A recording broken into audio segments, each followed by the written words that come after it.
NTA की तरफ से ऑफिशियल अपडेट आ चुका है नीट 2026 की रिफंड को लेके। आपको एप्लीकेशन नंबर और पासवर्ड से लॉगिन कर लेना है नीट के ऑफिशियल पोर्टल पे और वहां पे आपको बैंक डिटेल ऐड करने का ऑप्शन आएगा। आप जैसे ऐड करेंगे तो कुछ टाइम में जो है आपका रिफंड आपको मिल जाएगा। आप किसी भी मोबाइल में इस प्रोसेस को आसानी से कर सकते हैं, कोई भी दिक्कत नहीं आती है। अपने मोबाइल में गूगल क्रोम को ओपन करें और वहां पे एनटीए नीट को सर्च करें। पहले वाला ही लिंक आपको जो है ओपन होके आएगा नीट का, तो आपको इस पे क्लिक कर लेना है और जैसे आप नीचे आएंगे तो आप देख सकते हैं रिफंड से related fee refund window for NEET 2026 का आ गया है। आपको यहाँ पे जो है क्लिक कर लेना है। तो जैसे आप यहाँ पे क्लिक करेंगे तो कुछ इस तरीके का जो है आपको देखने को मिलेगा, जहाँ पे आप जो है एप्लीकेशन नंबर और पासवर्ड डालेंगे तो आपको अच्छे से नहीं दिखेगा। तो यहाँ पे आपको क्या करना है, राइट साइड में ये 3 डॉट आप देख रहे हैं, 3 डॉट पे आपको क्लिक कर लेना है और इसके बाद नीचे आएंगे तो आपको डेस्कटॉप साइट को ओपन कर लेना है। जैसे आप यहाँ पे क्लिक करेंगे तो आप देख सकते हैं ये कुछ लैपटॉप जैसा ही ओपन होके आया है। यहाँ पे आपको एप्लीकेशन नंबर, पासवर्ड और कैप्चा कोड डाल के जो है लॉगिन करना है। मैंने एप्लीकेशन नंबर, पासवर्ड और कैप्चा कोड डाल दिया है। इसके बाद आपको लॉगिन पे क्लिक कर लेना है। जैसे आप लॉगिन पे क्लिक करेंगे तो ये सारा का सारा डिटेल जो है सेम टू सेम वैसे ही ओपन होके आ रहा है जैसे कि लैपटॉप में आता है। इसके बाद आपको यहाँ पे देख सकते हैं नीचे में एक बैंक डिटेल ऐड करने का आपको जो है ऑप्शन आ रहा है, तो आपको इसी पे क्लिक करना है। तो चलिए मैं क्लिक कर लेता हूँ बैंक डिटेल पे। तो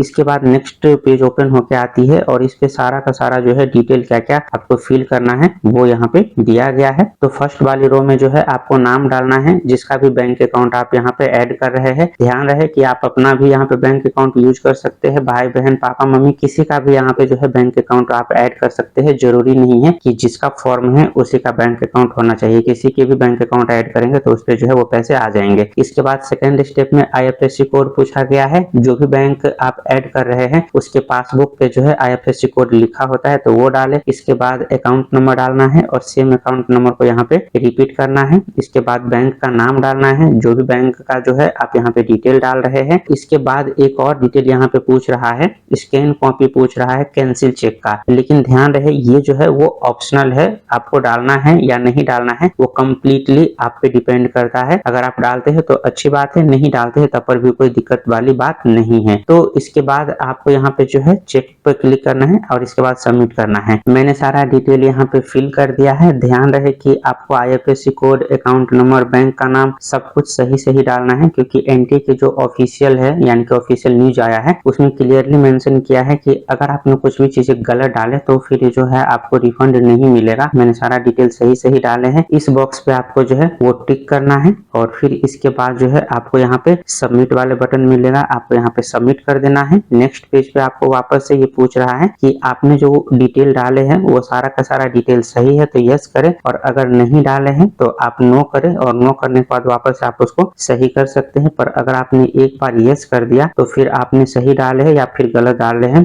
कोई मतलब नहीं है। सही डाले हैं तो रिफंड आ जाएगा और नहीं डाले हैं तो फिर रिफंड बिल्कुल भी नहीं आएगा। तो चलिए मैं यहाँ पे यस पे क्लिक कर देता हूँ। जैसे आप यस करेंगे तो कुछ इस तरीके का डिटेल जो है आपके सामने आ जाएगा, जिसमें आपको कंफर्मेशन बताया जाएगा कि आपका जो बैंक डिटेल है वो सबमिट कर दिया गया है। जैसे कि आप यहाँ पे देख भी सकते हैं सबमिटेड बैंक डिटेल्स, और यहाँ पे आपके बैंक अकाउंट नंबर, इसके बाद नाम, IFSC कोड, आपने कब सबमिट किया था, ये सारा डिटेल यहाँ पे क्लियरली मेंशन होगा। तो ये प्रूफ है कि आपका बैंक डिटेल जो है आपका सबमिट हो चुका है और इसी में पैसा आएगा। तो चलिए मैं एक बार होम पेज पे चेक कर लेता हूँ कि वापस से मेरे को बैंक डिटेल जो है वो पूछ रहा है या नहीं। तो ये होम पेज पे आ गया है और होम पेज पे वापस से यहाँ पे आपको बैंक डिटेल का जो है ऑप्शन अभी भी दिख रहा है। तो चलिए मैं वापस से क्लिक करके देखता हूँ कि बैंक डिटेल वापस से मांग रहा है क्या। तो मैं यहाँ पे क्लिक करता हूँ तो आप देख सकते हैं वापस से उसी पेज पे आ गया है, जहाँ पे ये क्लियरली लिख रहा है कि आपका बैंक डिटेल जो है वो सक्सेसफुली सबमिट कर दिया गया है। तो यहाँ पे आपको सबमिटेड लिखा जाएगा, तो समझ आना कि आपका बैंक डिटेल जो है वो सबमिट हो गया है। आपको टेंशन लेने की जरूरत नहीं है, 6-7 दिन वेट करना है, आपके बैंक अकाउंट में जो है वो पैसे ट्रांसफर कर दिए जाएंगे।